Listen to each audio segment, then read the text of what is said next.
Ito umaga. Ito ang panimula naming alaga dito sa gagawin nating farm.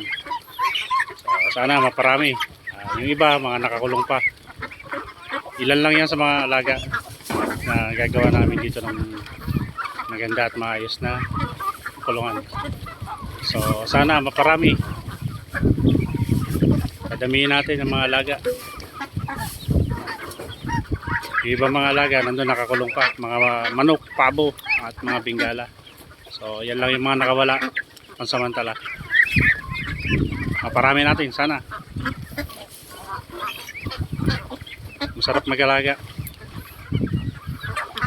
at maganda rin, libangan, tanggal stress,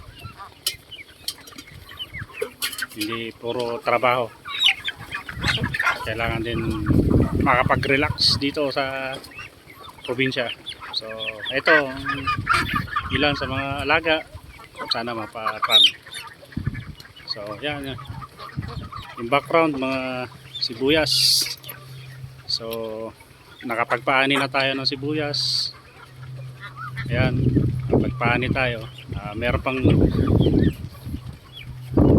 yung mga natira pa, yung mga nahuling pinatanim. So